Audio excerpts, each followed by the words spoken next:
একটু চিংড়ি মাছের তরকারি করছি। ভেবেছিলাম আলু দিয়ে পেঁয়াজ দিয়ে করবো, সেটা আর করিনি।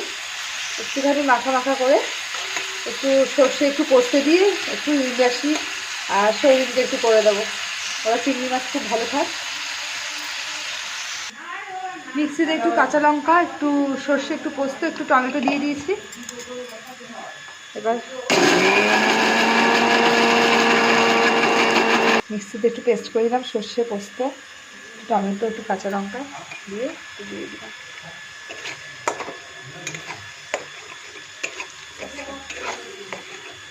একটু নুন দিয়ে দিলাম, একটু হলুদ দেবো, একটু হলুদ দিয়ে দিলাম।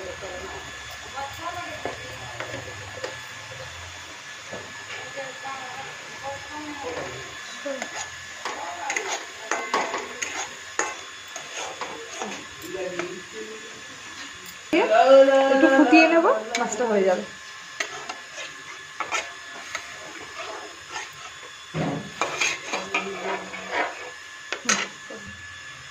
এবার একটু ঢেকে রাখলাম, একটু যখন ফুটে যাবে একটু সিম করে দেবো। এবার আমার দেখি মাছটা হয়ে গেছে নাকি। হ্যাঁ, হয়ে গেছে। চিংড়ি সর্ষে পোস্ত হয়ে গেছে।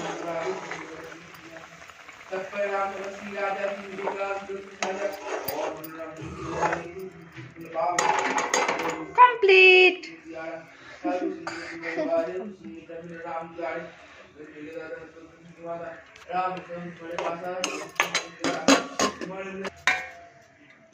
আমি আজকে পালং শাকের তরকারি করলাম, ফুলকপির তরকারি করেছি, বেগুন ভাজাটা করেছি। বেগুন ভাজাটা মাকে খেতে দিয়ে দিয়েছি, শাশুড়ি মাকে।